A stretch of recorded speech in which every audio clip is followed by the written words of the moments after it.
Good morning and welcome to the conversation number 4 on energy transition and energy security efforts. I'm Antonio Geracitano and currently work at Terna, the Italian transmission system operator, as a head of relations with stakeholders and academia. Before starting with our session, I would like to thank you, the Italian Association of Energy Economics, SDA Bocconi School of Management, as well as the conference organizers for this appreciated invitation as a chair of these concurrent sessions. As reported in the program, there are 4 speakers. In order to be on time with the scheduled program, each speaker has about 20 minutes for the presentation. At the end of each presentation, there will be a 5-minute space for questions and answers eventually. So the audience, including the panelists, can send the question, write them through the Q&A chat. As well known, the energy transition and energy security efforts are fundamental pathway to reach climate neutrality in 2050 as well. So in this concurrent session, our speakers are going to illustrate the research activities on this topic. Let's start with the first speaker. It's my pleasure to introduce Ridwan Rusli. Dr. Rusli is a professor of international finance and strategy at TH Cole and research fellow in economics at the University of Luxembourg. He conducts research in environmental economics, energy policies, and public finance. He taught public economics and industrial organization at Nanyang Technology University and University of Luxembourg, was a research fellow at the National University of Singapore Lee Kuan Yew School of Public Policies, and taught finance case studies at MIT's Law School of Management. Before returning to academia, Dr. Rusli was finance and energy consultant to the government ministries, state-owned and private firms in Asia and Europe for over 20 years. Professor Russell is going to present a work entitled Energy Transition and Energy Security in Germany, a path to sustainability and security. Ridwan, the floor is yours. Thank you very much. Thank you so much, Antonio, for your kind introduction. And by the way, Sophia, I am actually a chemical engineer, as well. And so would love to stay in touch with after this. I do research on hydrogen and so on in particular, not only from an economics, but also from an engineering perspective. Okay, great. Everybody, thank you for this chance. Title is Energy Transition, what the Germans call Energiewende, transition or flip, and energy security in Germany. We hope to be able to argue that the energy transition is not only necessary, but almost the only way to actually really ensure and maximum energy security in the long run for countries as well as regions. Okay, so sorry. So introduction, I'll go very quickly. German energy, just a few slides. A bit of definition, and I'll go straight into the analytics of our study, the 4A framework, and then our findings, energy security dimensions and condition in Germany, and then policy implications. Quickly, primary energy consumption in Germany has come down, which is of course the testament also to the industries and the governments and everybody's efforts to reduce energy intensity, energy consumption. The biggest is still oil, of course, for transport, right? And then you have natural gas, coal, lignite, which is being transitioned out of, as you know, nuclear as well, and then renewables, which you will see in the next slide when it comes to the electricity sector. In terms of production, renewables already make up 40% by now, whereas by capacity, they're over 60% already. The growth or the increase in renewables capacity has been slowing down for various reasons. We'll discuss it a bit later. And then, of course, again, there's lignite and coal, the yellow and the gray. And then you have natural gas, which has been increasing even despite the energy transition, i.e. the attempt to reduce emissions, and then of course the declining coal, nuclear, and so on. I think everybody kind of qualitatively understands this by now. So German industry and households, the German economy is 96% dependent on gas imports, right? Which is obviously a huge number. It used to be a bit lower in the past, but in recent years definitely increased. The Russian share increased, which is the red part of the pie here, from 35% in 2015 to 55%, i.e. more than half by 2021. And everybody is aware the difficulties that the German economy and consumers are facing now in the wake of the war, right? And the supply difficulties out of Russia.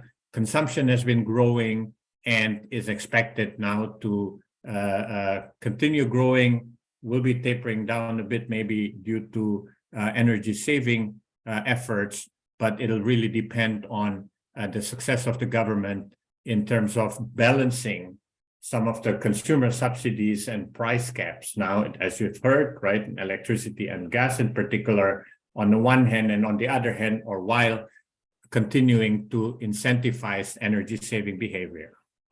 Electricity prices among the highest in the world.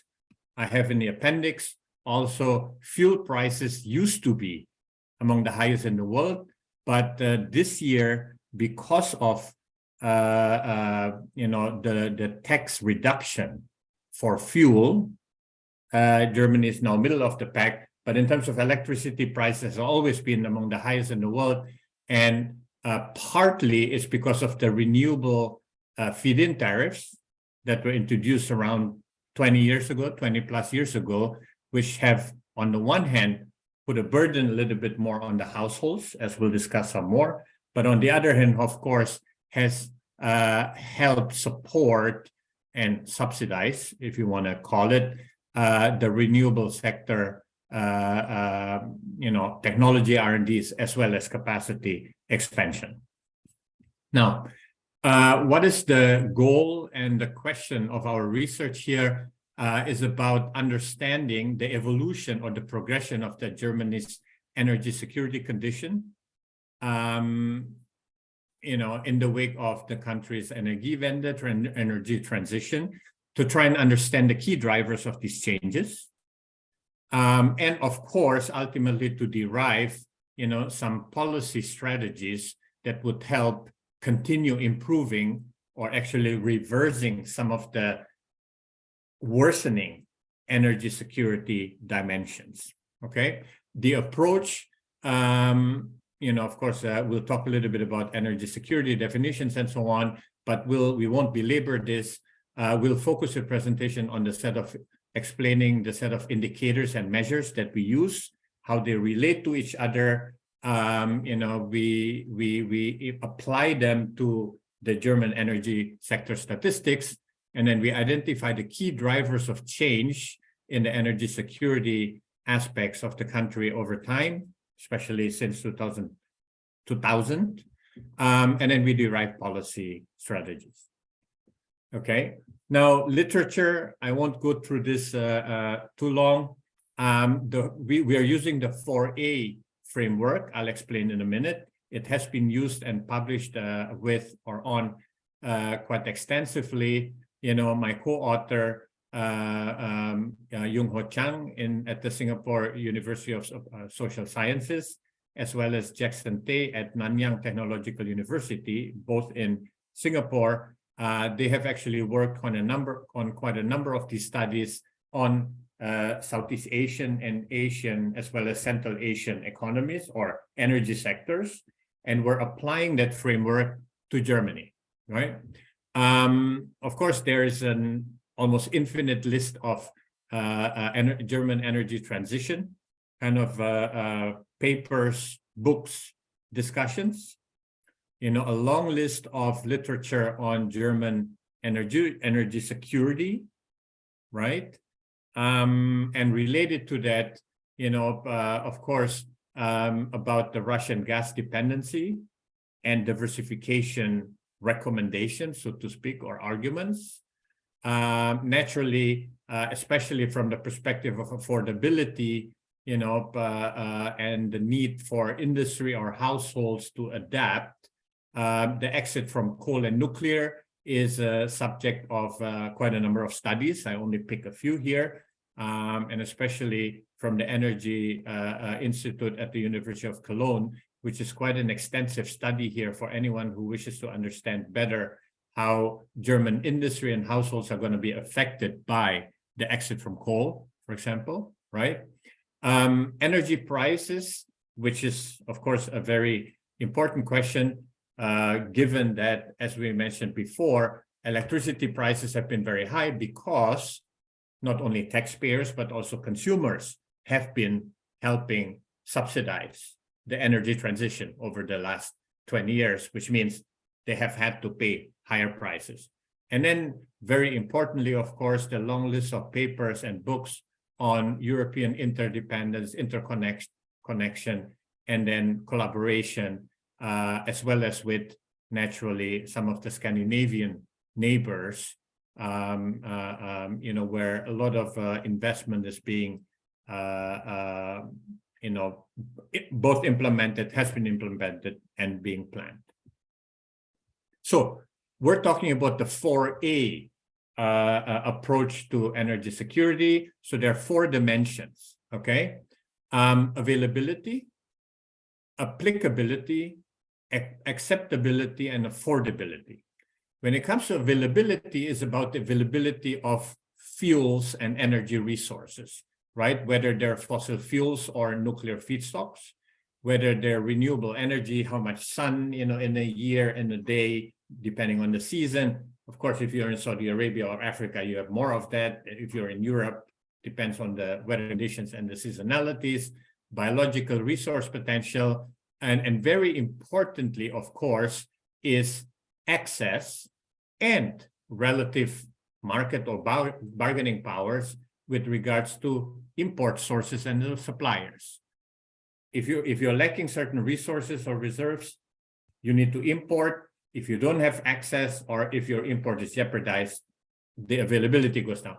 Applicability is all about technology, okay? Access to and ability to implement efficient and competitive energy technologies to harness this resource and reserve potential.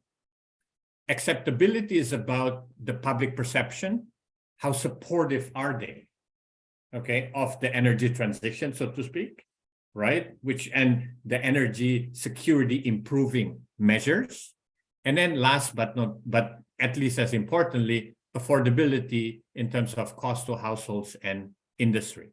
And these 4 are equally important. You can say availability, applicability, acceptability, affordability.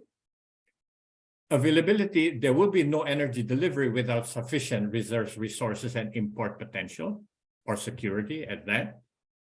The cost and risk of dependence on energy or fuel imports has come to the forefront in the wake of the war, right? Clearly, and they encompass all the different relevant energy resources and fuels. When it comes to applicability, without suitable energy technologies, the available reserves, resources, and imports cannot be transformed into energy. You need the capacities in place, you need the technologies, you need to invest in the R&D, and so on and so forth, right? And as we can see, America, actually has the world's 2nd largest, right? But if oil resources, but if they didn't have the fracking technology, or Canada, if they didn't have the oil sand technologies, or Venezuela with very, very heavy and waxy, kind of a crude oil, if they didn't have the technology, they could not transform the available resources into usable energy, right? Same thing with deep water potential in Southeast Asia, in the Gulf of Mexico, in the Arctic, and so on and so forth.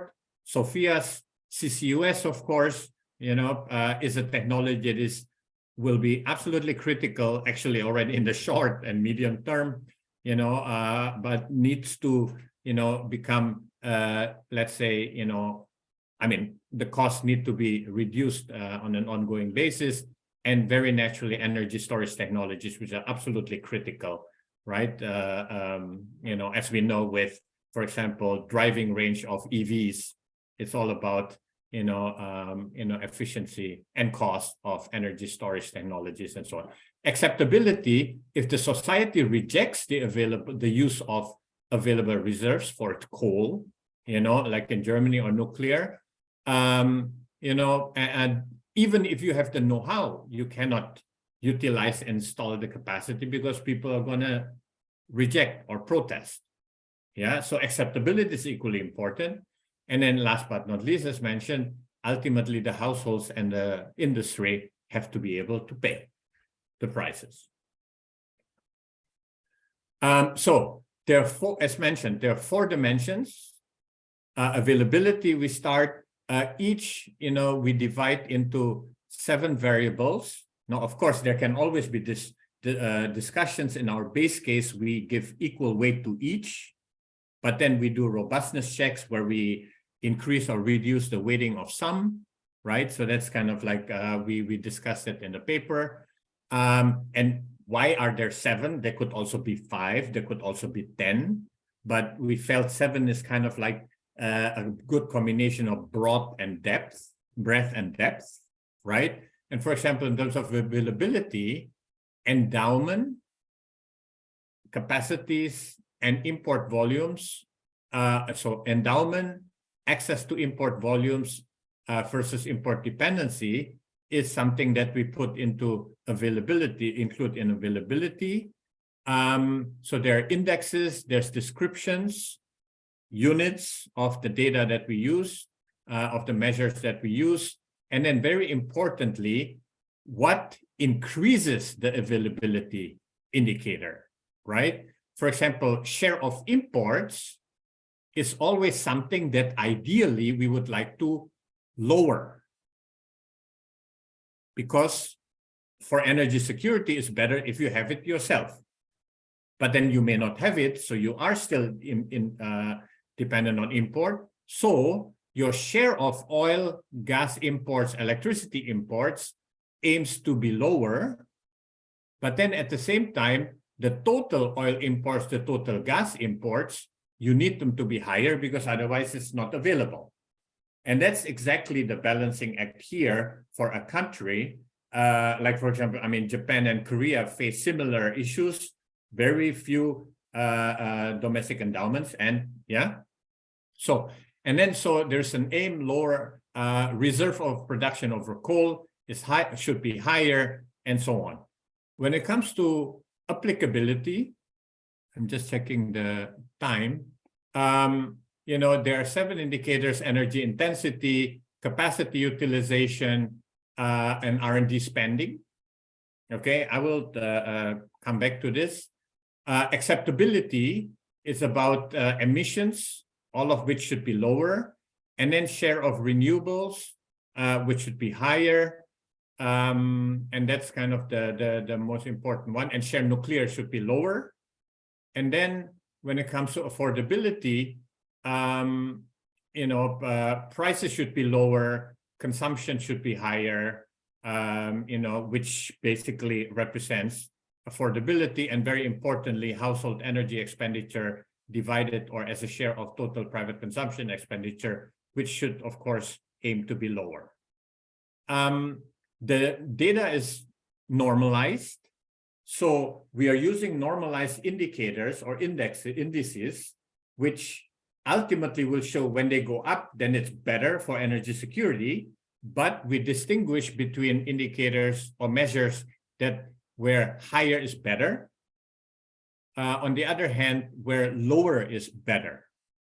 Okay, so when we get to the graphs later, after this, you will see everything that goes up is better, whether it's the measure is lower, decreasing or increasing, as the case may be, and everything that goes down is worse for the energy security. Okay, we normalize these and then we plot them on rhombus graphs, as I'll show in a minute. So quickly, availability. more or less similar. It went up and then went down. But then the normalized indicator for gas imports has gone down significantly, which means it has worsened energy security even before the war. Since 2014 and 15, import dependency of gas has increased, which worsens the energy security. Total gas imports have increased, which is, as mentioned, makes availability better, but then to the extent the import dependency increases, of course, it's worse. And then share of electricity imports has actually, decreased and then increased again in the last few years, which worsens energy security. Applicability, more or less flat. Energy intensity has been decreasing, which is good for energy security. You need less, you're less dependent on imports, and increases energy security. But the capacity of renewable electricity, the capacity utilization has come down. Yes, it cannot be 90% like coal or nuclear and so on, but still it has come down, which needs to be remedied. And then share of renewables in total energy R&D investments, which includes hydrogen, renewable energy, CCUS, energy storage, and so on, is pretty much flat, which needs to be increased as well. Acceptability all the way up, which means German society has always been very supportive of the energy transition, notwithstanding the declining affordability. Okay, declining affordability is driven by higher electricity consumption, especially in recent years, higher electricity prices, which has made it more expensive, therefore is bad for energy security, higher natural gas prices, and of course, the red lines, arrows here are just to illustrate 2022. If we were to include the impact of the energy crisis this year, you will see that these indicators fall off and worsen the energy security condition very quickly. So this is the trend, just summarizing what we had before. Availability flat, applicability flat, acceptability has increased, but affordability has decreased significantly and even more so given the war. The rhombus plot, you can see 2021 is the yellow, and in 2000 is the blue. The public has become much more accepting of the energy transition, despite the much lower affordability.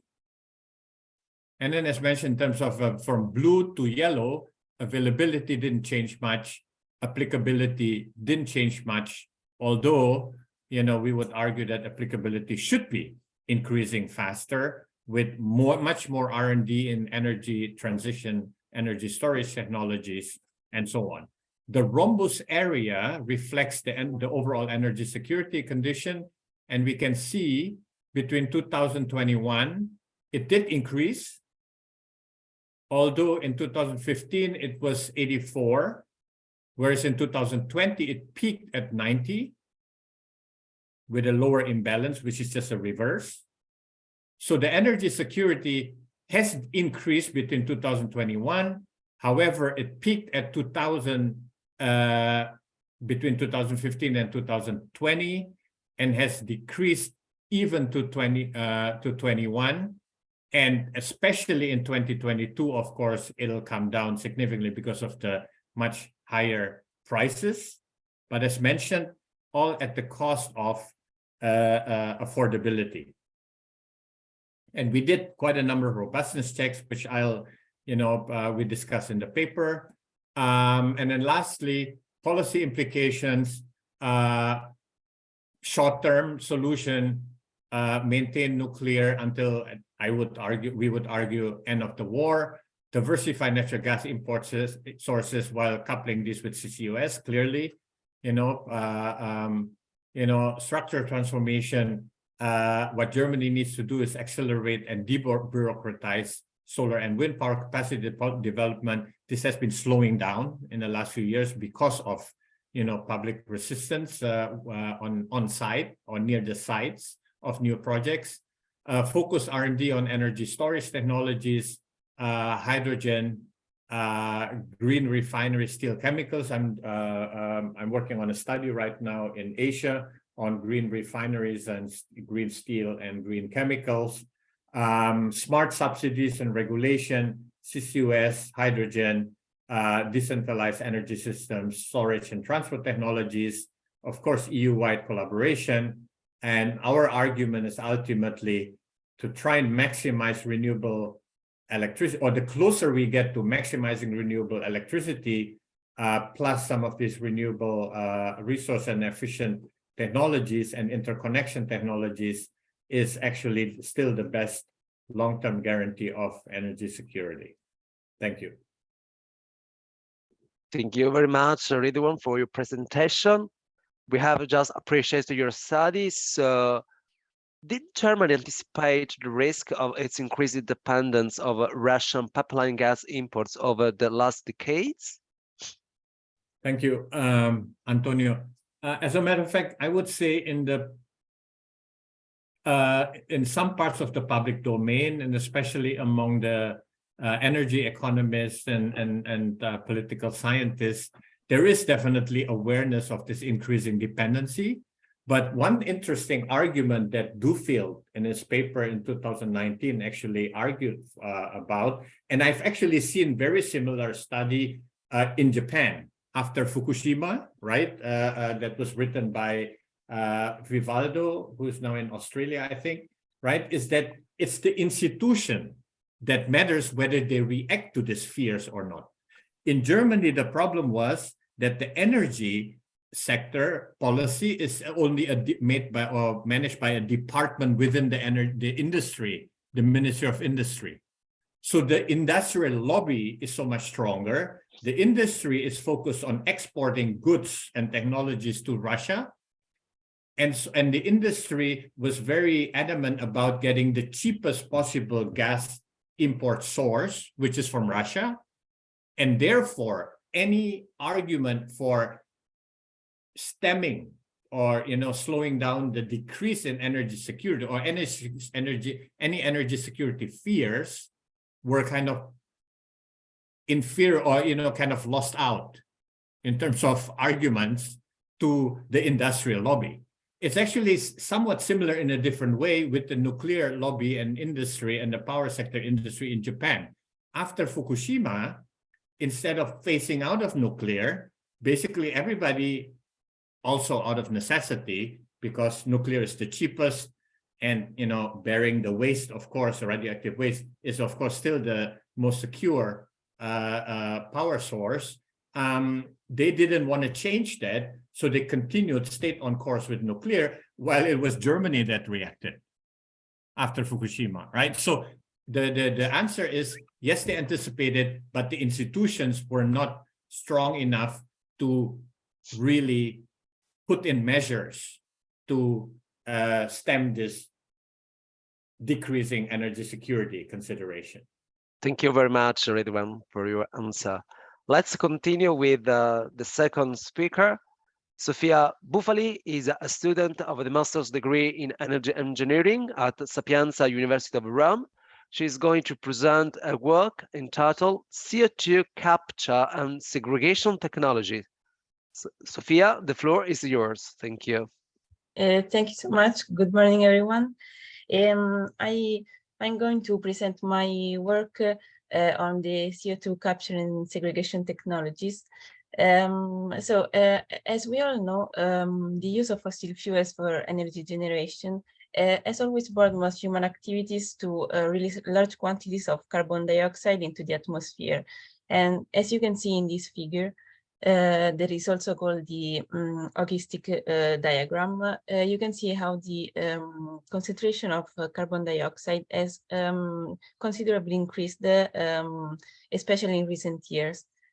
So in order to reach as soon as possible the goals established by the Paris Agreements in 2015, it is clear they need to introduce additional technologies to expand the current renewable sources landscape. And these promising technologies, as stated by the International Panel on Climate Change, are the carbon capture and use technologies. I studied some of the most significant projects that are the Sphero project, whose main objective is to develop efficient processes to close the carbon cycle using electricity excesses, renewable electricity excesses, but also the Sleipner and Weyburn project that are the first large-scale international demonstration of these carbon capture technologies. While the main CO2 capture technologies can be divided into the post-combustion capture that works directly on the fumes from combustion, the pre-combustion capture, where the fuel is processed in a gasifier reactor to produce a syngas, which is rich in hydrogen and carbon monoxide, which is then treated in a shift reactor to obtain a gas flow consisting of hydrogen and carbon dioxide that can be then separated. And finally, the oxy-fuel capture, which is used when the fuel is burnt with pure oxygen. In Italy, there are two main projects. Enel worked with the S2C2 pilot plant in Brindisi, which consists of 4 adsorption-desorption units, each one containing about 160 kilograms of sorbent. And the plant can treat up to 100 normal cubic meters per hour of combustion fumes. While Eni is working with another project, is the Ravenna CCS hub, which will be able to reach a total storage capacity of 500 megatons of CO2. And it is part of the carbon capture and storage Kickstarter initiative of the Oil and Gas Climate Initiative. In particular, I studied the carbon dioxide removal strategies. And among these strategies, which consist in the storage of carbon in carbon pools through biological processes or innate biological processes, we can list, for example, afforestation and reforestation. But most of all, I studied the direct air capture and the bioenergy with carbon capture and storage. The first one, the direct air carbon capture and storage, is an emergent technology which consists in capturing the CO2 directly from the air through an engineered mechanical system, which currently has a TRL equal to 6, but we can see it has a significant potential for improvement, and most of all for cost reduction, which are still very high given the fact that the CO2 concentration in the atmosphere is lower. This solution is already taken into consideration in the International Agency report, Net Zero by 2050, where it is expected to develop from about 85 megatons of CO2 per year in 2030 up to 980 megatons of CO2 per year in 2050, as you can see in this diagram. Bioenergy with carbon capture and storage is another technology which is also taken into consideration by the International Energy Agency, particularly in the 2DS scenario, where it provides around 14 gigatons of negative emissions in the period up to 2050. And in particularly, it provides 1.1 gigatons of CO2 in 2050, that is around the 16% of the 6 gigatons of CO2 captured for that year. And an important project is the Illinois Basin Decatur project, which in 2017 was expanded to capture up to 1 megaton of CO2 per year as part of the Illinois Industrial CCS project. Then I examined a little bit the ocean storage of CO2. So the concept behind this solution is to take a relatively pure stream of CO2 that is previously treated and compressed and transported it into the ocean depths where it is released, becoming part of the ocean carbon cycle. And among the main strategies, some of them consist in transporting this stream of CO2 by ship and injected into the ocean, or deposit directly on the seabed. In the first case, the stream of carbon dioxide can be released by towed pipes, or it can be transported into fixed platforms that feed CO2 lakes. These lakes are on the seabed, but they must be at depths greater than 3 kilometers, where the carbon dioxide is denser than the seawater. A team of scholars proposed also an alternative. They conducted 4 in situ experiments near the Monterey Bay in California to propose a solution in which a mixture of liquid CO2 and dry ice was released in mid-depth, so at about 200-500 meters. But a method that would allow more carbon dioxide to be stored in the ocean, with also fewer effects on the CO2 and the atmospheric CO2 and on the marine environment, consists in increasing the ocean's alkalinity by dissolving carbonate rocks, for example, calcium carbonate. And this is the bibliography I used to conduct my studies.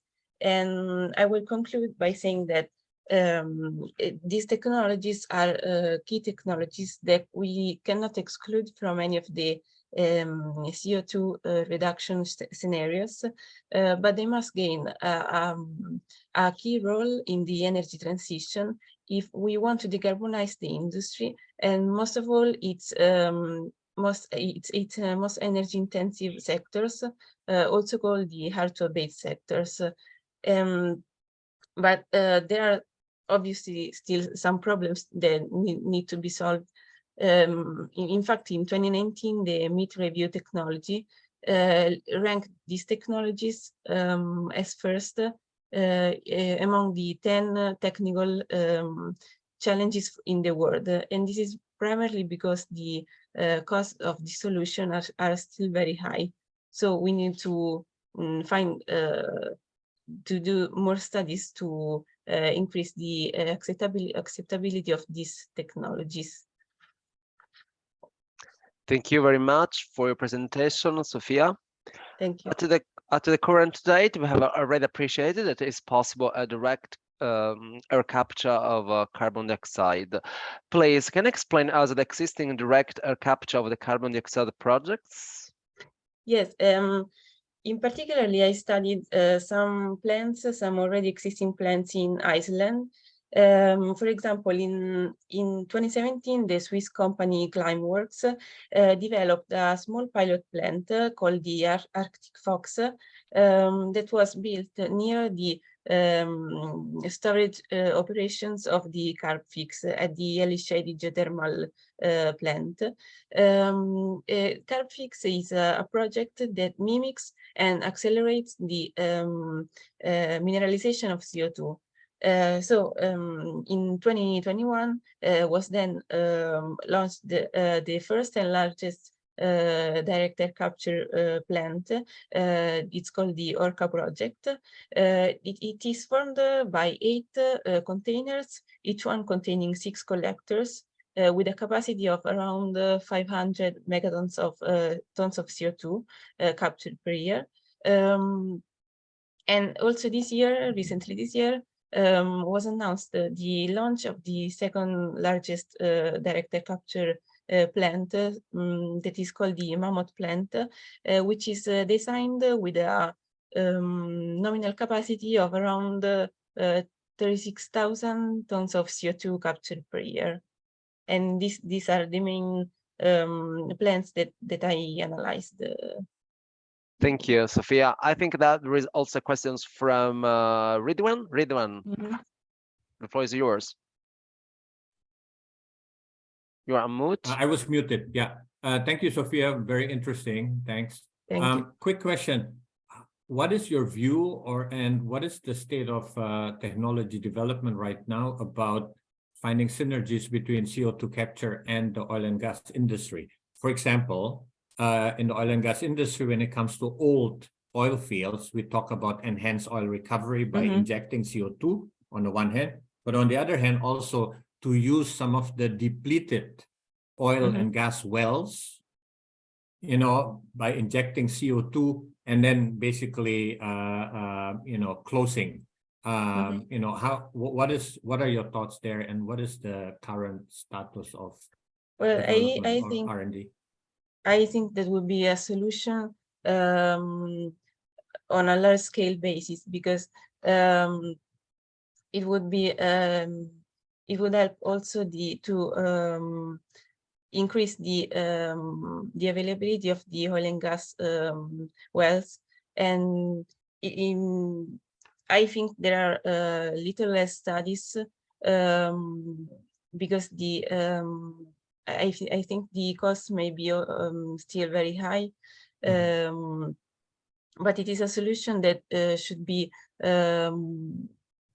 better studied in the future, because it would increase the opportunity to store carbon dioxide, also and also use these oil and gas wells that we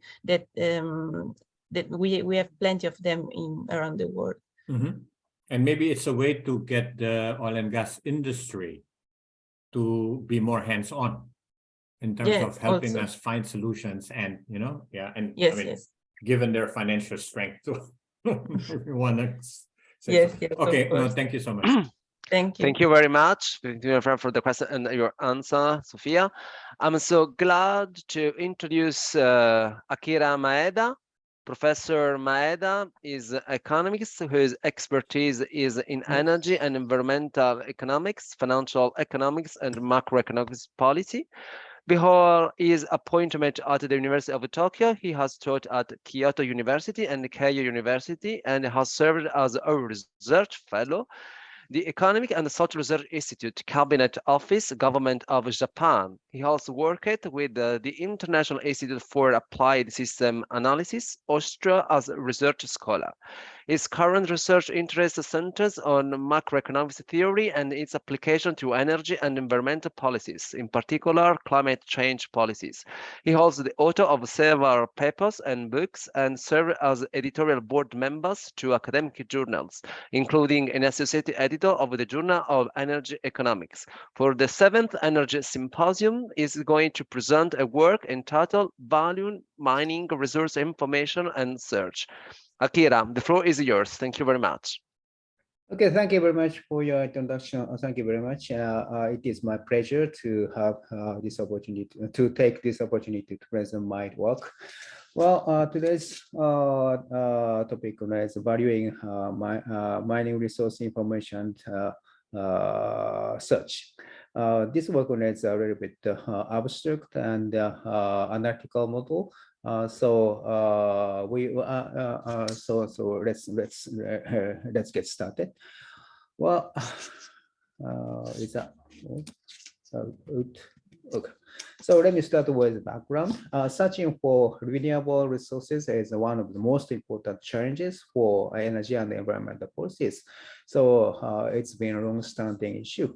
And in recent years, as a decarbonization or carbon neutralization trend is prevailing worldwide, so exploitation of conventional resources such as petroleum, coal, and natural gas has not been attracting attentions of businesses and policymakers.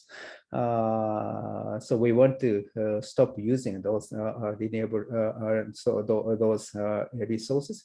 However, the importance of an exhaustive resource exploration remains unchanged, regardless of the change of social trends. Examples especially important for Japan, methane hydrate. Methane hydrate is a so-called frozen methane. Okay, so with very low temperature, methane is going to be frozen, and it's being in the underground, very deep underground. So methane hydrate is becoming one of the most promising renewable exhaustible resources. in the context of carbon neutral technologies, carbon dioxide capture and storage (CCS), which was which it's been the topic in this session, of course. So CCS is considered as an indispensable measure for which storage reservoir is interpreted to be a virtual resource to be prepared.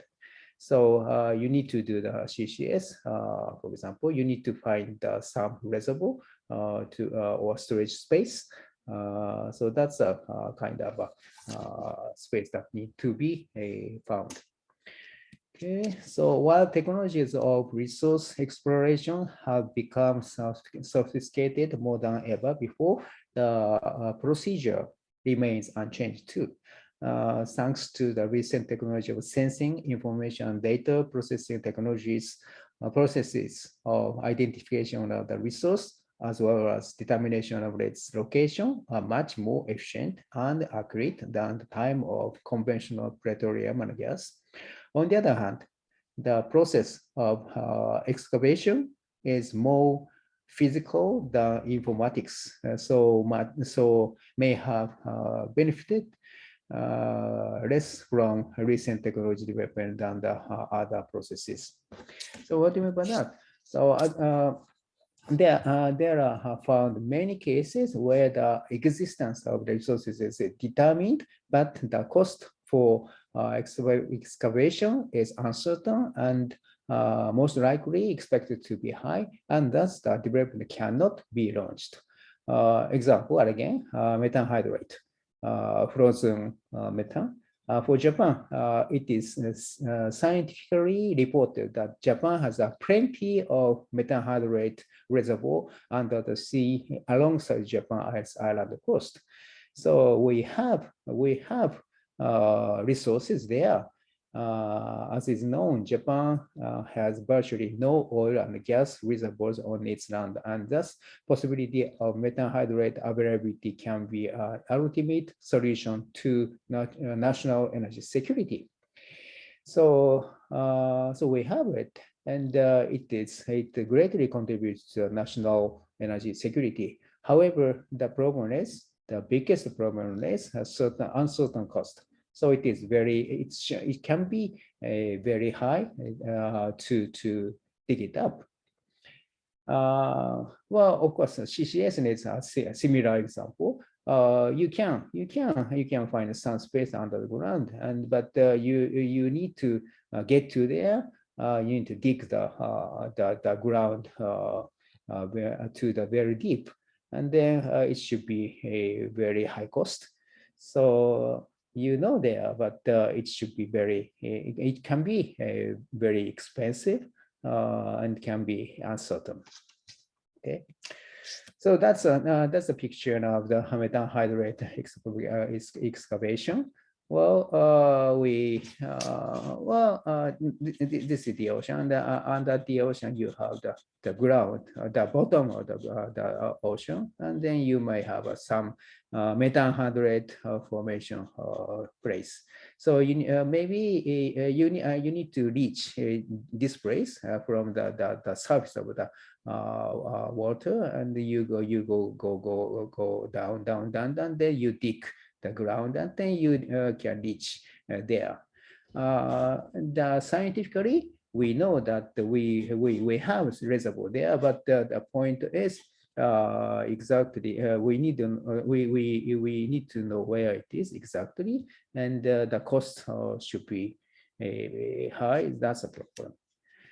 And this is a picture of CCS, carbon capture and storage. And this is price that you have a pipeline, and you want to put CO2, carbon dioxide, to the deep the ground. Maybe you have some places as a reservoir. So you need to find that possible reservoir. So that's the situation.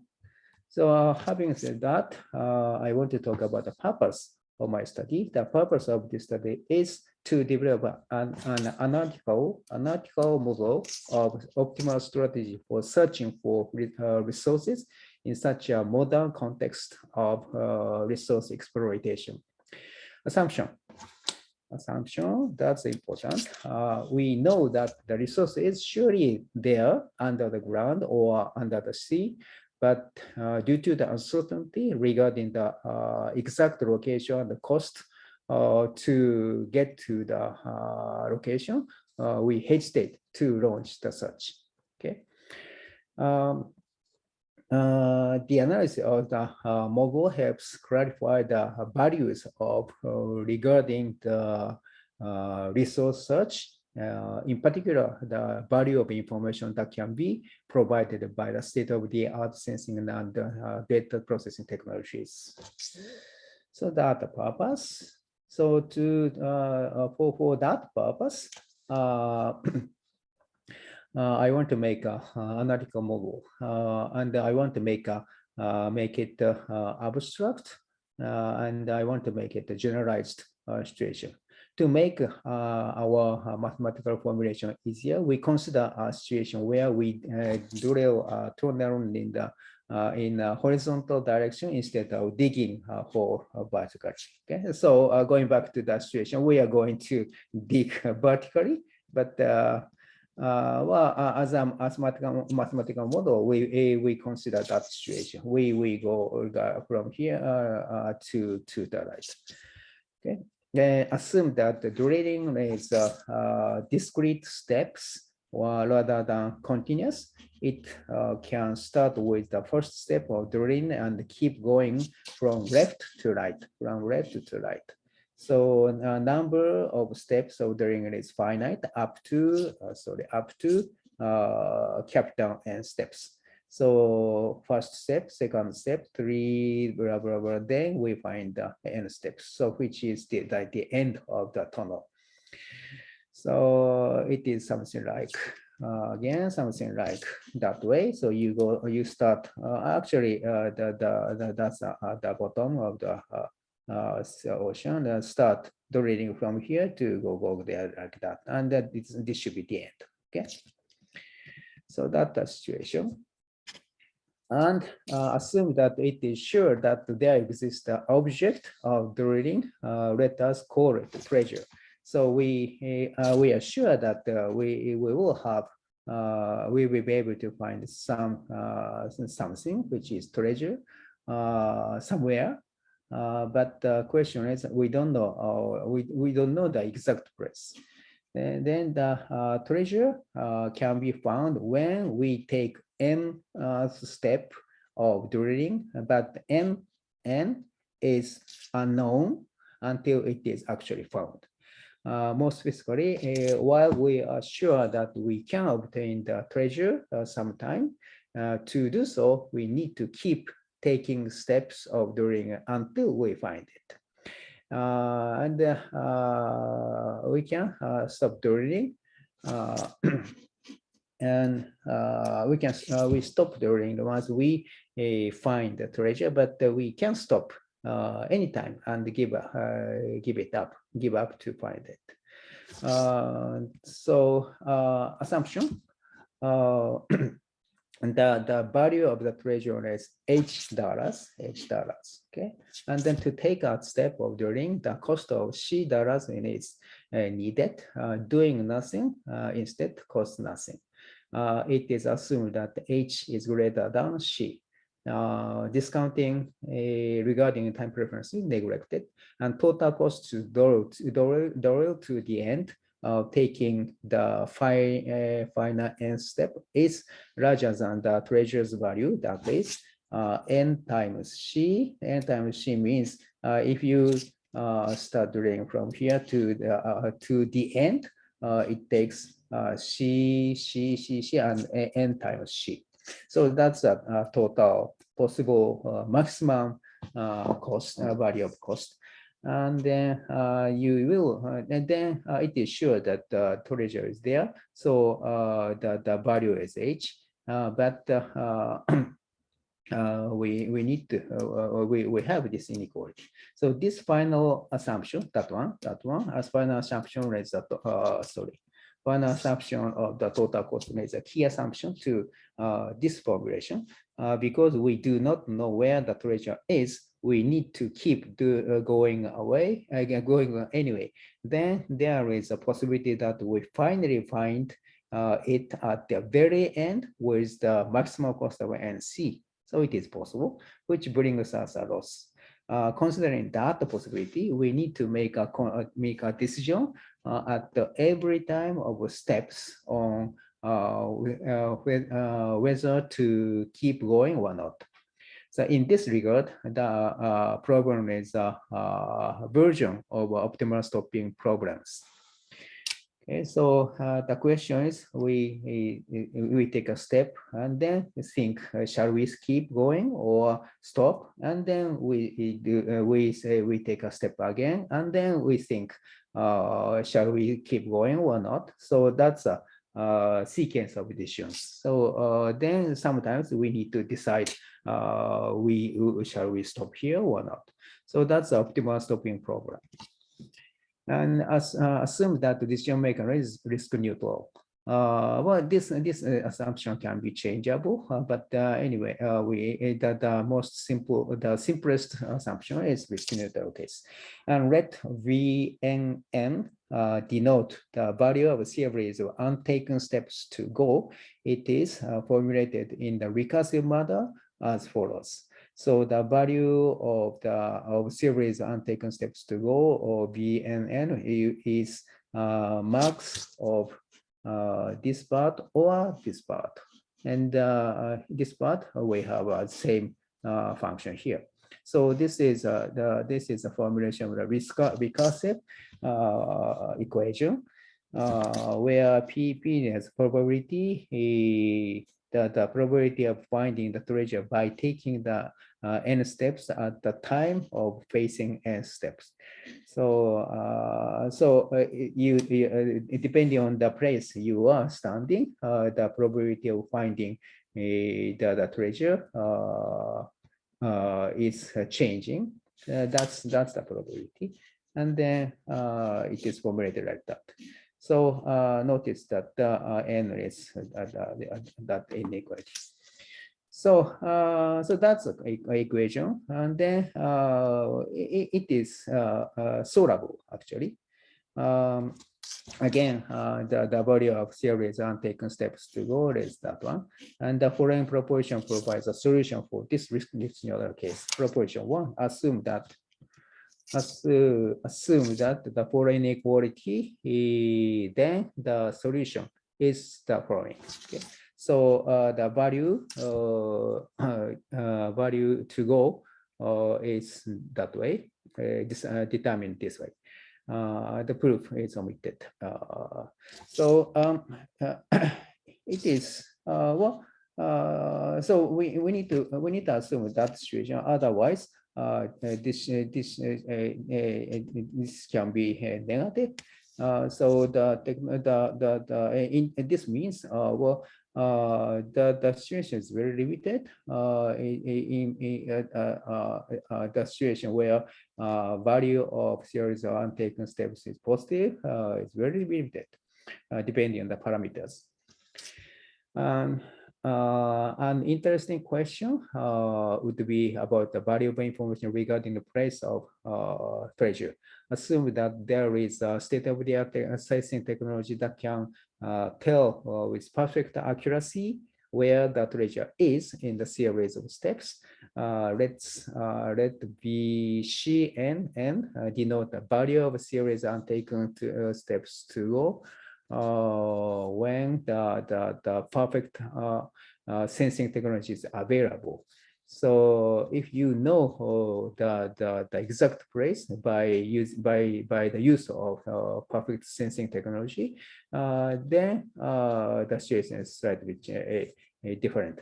So the valuable information is defined by the difference of two V's. And then the variable information at every step of the ring is non-negative. The appropriate is omitted. So we can actually calculate the value here. But the point is it is non-negative, meaning, of course, the perfect sensing technology is always bringing value. Okay. So numerical example would be helpful to look into the model behavior, but omitted here, sorry. Risk neutral case is easy to treat. It can be too simple, but it captures a core idea of value of information. So you can change, you can introduce a risk aversion case or something. And analysis can be extended in various ways, including risk averse case and sensitivity analysis and so on. So this is not the today's presentation is complete set of the analysis, but let me conclude my presentation today. This study is a first trial of modeling optimal strategy for searching for resources in a modern context of resource exploitation. The focus is uncertainty regarding the exact location and the cost to get to the location. The model presented here is a very simple one, but it can capture a key aspect of resource exploitation that is common to many modern energy and climate policy measures. The emphasis is upon the insight to the role of technologies such as sensing and data processing or methane hydrate or CCS and so on, which helps for variation of those technologies. So also the model itself here is very simple, but we can extend that model to make to analyze the more complex situation, and we can talk about the value of technology and so in the context of modern energy and climate policy issues. That's all. Thank you very much. Thank you very much for your presentation. Very interesting. We have appreciated your work. So it seems that your study here is working on a very simple analytical model for resource drilling and decision making. So the modeling and analysis is to simplify to deal with such complexity of the real world. How do you define yourself from such critic? And is it possible for the model to be extended to more detailed ones, and how? Thank you. Yeah. Well, it is very typical to have that kind of a critique. Well, I know it. Well, I'm rather focusing on the analytical model that with that model we want to simplify the situation, and we want to extract the core idea of the complex world. And yeah, it is true, but we will be able to extend that model to more complicated computable model, or we can develop a very big computer model. But in that case, you need to solve by using computer, and calculation should be very complex. But rather than doing so, in my presentation here, we want to catch the core idea and our insight or implications by using that very simple, simplified model. So that's my idea. Thank you very much. And the last but not least speaker is Adam Cohen. Adam Cohen is the president and the CEO of Associated University. Until May 2017, he served as a deputy undersecretary for science and energy at the US Department of Energy, overseeing basic science, applied energy research, technology development, and deployment efforts. His experience also includes nearly 7 years as deputy director for operation at the Princeton Plasma Physics Lab and 19 years at Argonne National Laboratory, where he held several positions, including Deputy Associate Director for Energy Science and Engineering and Deputy Director Chief Operation Officer. He has served as the head of U.S. delegation of the ITER Council on the New Jersey Department of Environment Protection of Oyster Creek Oversight Panel and the Department of Energy Laboratory Operation Board. Dr. Cohen is a senior associate with the Center for Strategic and International Studies, Energy and National Security Program. He earned his bachelor's degree in material engineering from Columbia University, an MBA from the University of Chicago, and a PhD in material science and engineering from Northwestern University. In this conference session, Dr. Adam Cohen is going to present a work which is entitled Peaceful Uses of Nuclear Energy in Less Industrialized Countries, Challenges, Opportunities, and Acceptance. Adam, the floor is yours. Thank you very much. Okay, thank you, Antonio. Can you hear me? Yeah, can I hear you? Okay, good. I just want to make sure. The world of Zoom, you never know. You want to make sure you're not on mute. Everybody can hear you. You can see the slides. Okay, so this is a work in progress, and I list the title here. I give you the team that I'm working with. So there are four of us, Jeff Binder, myself, Antonio Muller from also the energy sector, and Riccardo Ranieri. So the four of us are working on this. And let me just go through a little bit of the motivation here. So I think many people on the call and attending the session know this. So why nuclear? You know, nuclear reactions can release large amounts of energy, both fission and fusion, but here we're focusing on fission. The technology exists, so it's been deployed throughout the world. Once built, there are lots of advantages to nuclear. The reactors can provide baseload power, 24/7 operation. They can operate at very high capacity factors. The electricity is without carbon emission. Nuclear can be a driver for innovation ecosystems. Why now? Because there's a lot of activity around the world, and largely, and you probably hear these statements in various IEA type of releases and other people, nuclear is viewed as a key to meeting the clean energy needs to meet the reduction goals. And so it's, you know, it's one of these things where I think if you want to see a large deployment of clean energy, people view that nuclear has to be part and maybe a major part of that equation. So the interesting thing is, you know, there's always a cost and benefit, and nuclear has risks. I think, as you know, as everybody knows, and as the first speaker talked a little bit about, some of the risks are general for any country implementing nuclear. But what we were interested in is if you're going to see nuclear as a key to closing this gap, certainly you're going to want to see deployment in less industrialized nations. So there are some specific risks when it comes to that. But there are also benefits that less industrialized nations can gain by deploying nuclear. And so we were just interested in exploring what that looks like. So, you know, this is the outline of the paper that we are putting together, and I'm not going to go through the details here, although I'll touch on some of these during the discussion. There's a lot of information here, and trying to condense it down to a simple story, you know, when you're talking about a field that's been around since, you know, 1950-ish with peaceful uses is very complex. And, you know, when you start to think about the world complexities on top of that, you know, it just makes it a very detailed and potentially big story. And so that's why we're trying to figure out, what do we put in this story, and how do we make sure that we're focusing on how we're going to use, as a world, promote peaceful uses for nuclear energy in these less industrialized countries. So I won't go into a lot of the details here, although I'll certainly answer any questions if there are. As I said, nuclear is deployed around the world. It's a large amount of the electricity that is generated around the world. There's something like close to 400 gigawatts of electric capacity throughout the world. There are 436 operating reactors and 60 under construction, and 96 planned and 330 more proposed. I mean, so you're looking at a huge renaissance in some regards of the nuclear industry.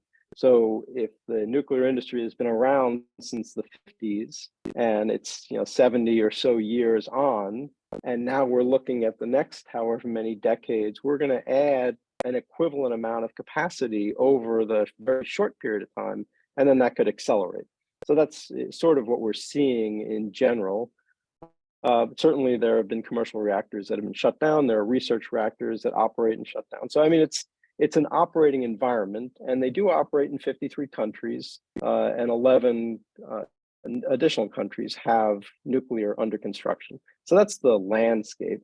This shows in graphic terms, the US obviously has the largest amount, but we were the early ones moving in this, and there are lots of countries that are developing very quickly. So China is expected to add the most capacity in the coming years and decades, and they very likely will overtake and become the major generator of nuclear electricity throughout the world. So this just shows similar information with regard, but it also shows the number of countries that operate reactors, and it's fairly widespread. Many of the folks in Europe have reactors. Throughout the East have reactors. Certainly in the Northern American countries all have reactors. So it's just accelerating and expanding.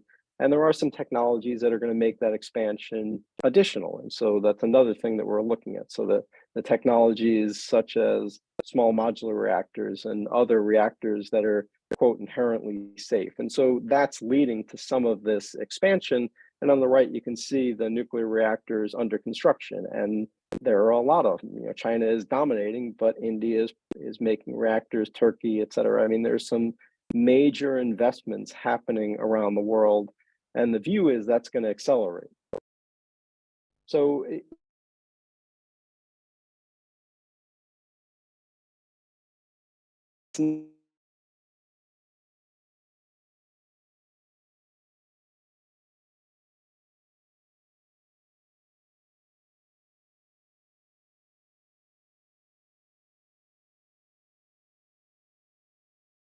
Are we losing him? I think that he has connection problems. Adam, we can't hear you. did I lose you? Yeah, you're back. You're now. online right now. Thank you. I apologize. Let me see if I can get this back on. Can you see it now? Yeah. Okay. I apologize. I had warned Ricardo that I might have an iffy Wi-Fi. So I'll go quickly. This way you can at least get the major messages. So power generation is obviously the thing that people generally associate with nuclear energy. So it's low carbon. The future of SMRs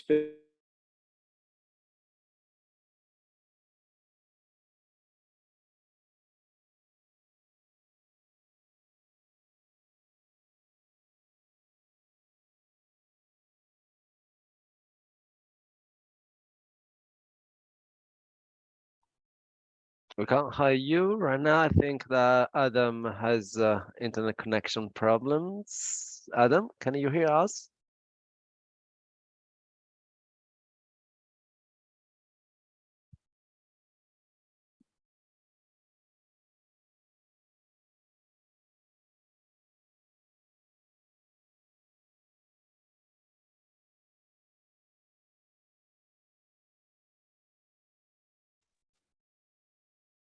Adam? Yes. All right. So this is not gonna hold quickly. So let me do this. Let me just jump and turn it to questions. These are some of the challenges of a nuclear.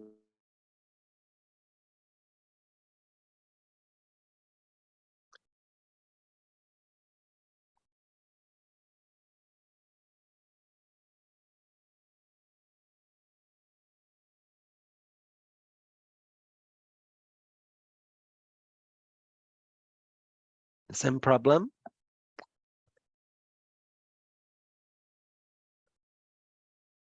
Adam? Can you hear us?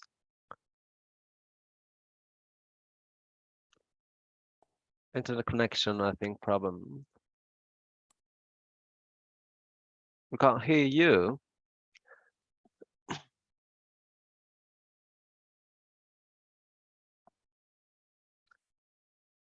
We apologize for this inconvenience. Just a few minutes. I think Adam is going again to join us. Adam, I think that where you are, there are internet problems connection. Yeah, I'm going to turn off my my video. Okay, Do that. try. Okay, I try to help us right, so that might switch on off my video. Yeah, that might help. Anyway, so you can see this is the favorability rating, and even with the accidents that have happened, it hasn't impacted the favorability much. There are other challenges to nuclear, so safety and security is a challenge, maintaining both the non-proliferation safety as well as the operating safety. Security of the fuel is a challenge. The regulatory environment is a challenge. So these are the things that we're trying to look at. There's also the human resources challenge. So if you're going to actually operate nuclear reactors, it's not just plugging in a reactor and letting it go. You have to have the people who are trained to operate. You have to have the people who are going to handle the radiological safety. You have to have the regulators that understand nuclear in the country. So it's a fairly complex system. And you have to have access to financing because nuclear is not inexpensive. And so you need to be able to explain and handle all of that. And so that's why we think it's just very interesting to look at what some of these challenges are in general terms, but also specifically applied to less industrialized countries. The opportunities for less industrialized countries can lead to advantages, such as you could build a whole innovation ecosystem around nuclear, and that's absolutely true. So the workforce that you're training to work in nuclear can also work in other fields and come up with new ideas and ways to enhance the energy sector and the applications in nuclear. So that's an absolute truth.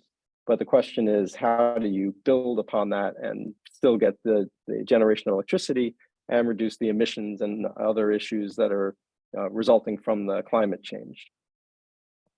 Let me skip that. So let me just stop with some final comments because I don't want to let my internet kill me again here. So there are new developments in nuclear, including small modular reactors, microreactors, the new generation of larger reactors that are improved in various aspects.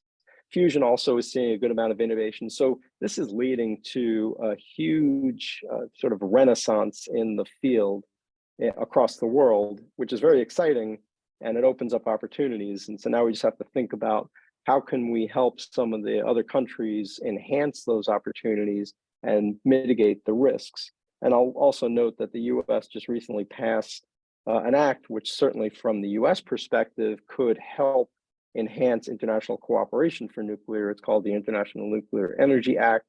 It still has to be approved by the House. It still has to be signed by the president, but at least it's a step forward where this to me is sort of a measure of the seriousness with which US industry is taking the opportunities that advanced nuclear and small modular reactors could present across the world in less industrialized countries. So let me stop there.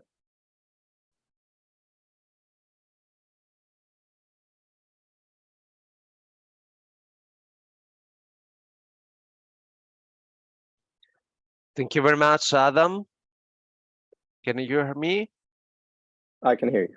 Okay, thank you very much for your presentation, very interesting. And we appreciated the challenges, opportunities, and acceptance of the uses of the nuclear energy in the less industrialized country. So what is a small model reactor, and how does that change the opportunities in nuclear? Yeah, so a small modular reactor, the rough definition is it's something about from 50 megawatts electric up to maybe 300 megawatts, although the definitions change based on who's defining. A large reactor, a standard reactor that people think about is about 1,000, 1,200 megawatts. So that's why this is smaller. The modular comes from the idea that you can make modules in a factory and then you can ship them to a site. So you'd have the advantages of economies of scale, you'd have the advantages of repeatability, and potentially you can have the advantages of getting industrialized and less industrialized countries onto a nuclear grid quicker. So you could build them in a factory, they could be shipped out, assembled, generating electricity sooner than, say, for a large construction site. So roughly those are the advantages. I mean, obviously there are a lot more nuances to it. Thank you very much. I think that Ridwan has a question. Ridwan, the floor is yours. Thanks for your presentation, Adam. Very interesting. I have a quick question. I was just curious when I saw your social acceptance chart, the green and the yellow, yes, favor versus oppose. It seems like the recent jump in favorable kind of opinions actually started even earlier than the latest, this year's energy crisis. I mean, yeah, the green and the yellow chart. Challenges of implementing social acceptance. Yep. Am I showing it? Is this the one you mean? No, it's not. The one with the yellow and green chart. I think you're showing another slide right now. Oh. Yeah. Okay. So the question there. So I'm basically, I don't know why it's not. Yeah, definitely in the last, I mean, this year, given the energy crisis and the increasing, gas and oil prices, of course, one could imagine easily that other things equal, the percentage of those favoring nuclear has jumped. Right. But it seems like on that chart, the jump even increased since 2019, 2020 already. And I was just curious whether there was any kind of stochastic event, because the jump is quite marked. Right. So I agree with you, but so a couple of things. The first is, if you look at the long trend, I actually find it interesting that it's generally rising. So there are, obviously variations. So even in light of the idea that there was the destruction of nuclear after the 3 Mile Island here in this country, and then there was the Chernobyl, and there are all kinds of events, but in general, the trend continues up. So I think what you're pointing out is a confluence of a couple of ideas.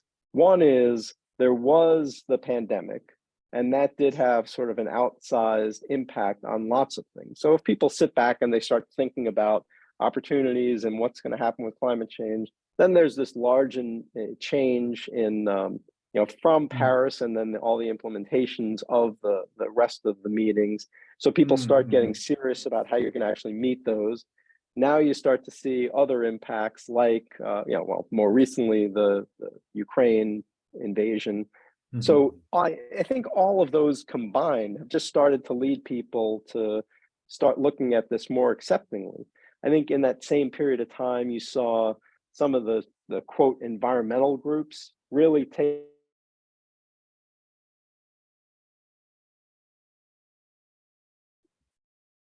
So I think it's his camera that wreaks havoc on his connection. They like it. Yeah. Adam, can you hear us? No, I think it's his camera that is even worse than the slides streaming. Adam, we can't hear you. Please, can you hear us? Is that better? No, it may work again. Yeah, I don't know. Yeah, Adam, as much as we love to see your face in person, I think it's your camera that clogs I think you're right. the connection more even than your slides. Right. It's a good idea to organize a meeting also in Rome. In person. Well, this is why we need the nuclear, because we need better Wi-Fi connection across the world. So there you go. Okay. So I don't know I don't know how much of the answer you got, Ridwan, but I think we lost you a little bit at the end. But I think what you're saying is, even because funnily, what happened in Europe was during the pandemic, and causality or correlation is put aside. But Macron, of course, managed to, given the importance of nuclear in France, President Macron managed to get the EU to categorize nuclear as green, right? So exactly. That kind of coincides with your jump in the green line on that chart, I guess. I mean, or again, exactly. Correlation or causality put aside. Yep, exactly. You're right, and you're talking about personnel opinions. So people's opinions get swayed by all kinds of things. So that's one of them. As I said, the whole general pandemic made people start to think, what are we going to do in the future? And yeah, I mean, so I think it was just a confluence of those issues. Thank you. Thank you very much. There are another questions. Akira, the floor is yours. Thank you. Okay, thank you much. May I have a question? Well, I just want to hear your idea or opinion about Fukushima, because Fukushima incident is of course very important to Japan's energy policy, because before Fukushima incident, the Japanese people were basically affirmative to nuclear energy, but after that incident, well, the trend has been changed, and still that incident is giving a restriction and limitation to Japan's energy policy formation. So it was a very big incident. So what do you think about it? Yeah, so Fukushima was an interesting incident. I mean, obviously it was tragic, and there were lots of lessons that should have been learned and can be learned. But if you think about it, so Fukushima was a sort of a second generation reactor.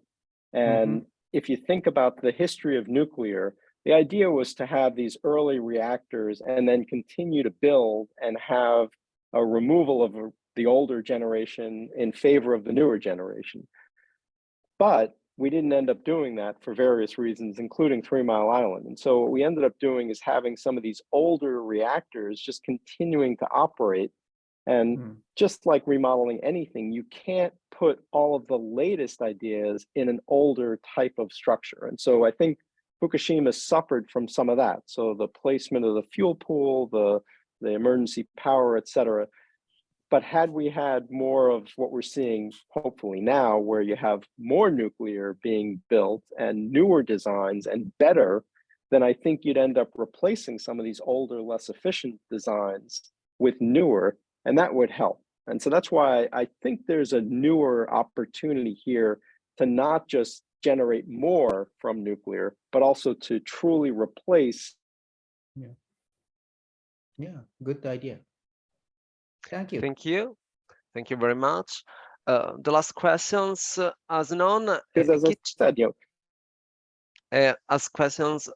key challenge for a less industrialized countries that wants to develop a nuclear energy program is to find a trusted technology partner that supports it in its decision-making process. Can you comment on successful technology partners, their experience, and how they can support the less industrialized countries to embark on a nuclear energy program, particularly taking your experience as a president of associated universities? So obviously there are many models that are being explored, including the US bill that I mentioned, but also the international type of environments where the International Development Bank and others will start to make environmental opportunities available for just that purpose. So you'd have financing available to deploy for less industrialized nations, or at least that's the hope. I mean, obviously we haven't seen it yet in practice because we haven't seen the small modular reactors, which will likely be the first ones to be deployed. We haven't seen them developed and manufactured at a scale yet. But the hope is that as those start to come off of the manufacturing plants, then they would be deployed in the smaller countries, and that would be financing up front from some of these international environments. I think that answers your question, but if not, let me know. Thank you. Thank you. Thank you to our speakers for their contributions and all attendees. Have a nice continuation of the virtual conference, and have a nice day. Thank you again, and see you soon. Bye. Thank you. Thank you very much. Thank you. Thank you, Antonio. Stay in touch. Thank you, Antonio. Thank you, everyone. Thank you, Antonio. Thank you.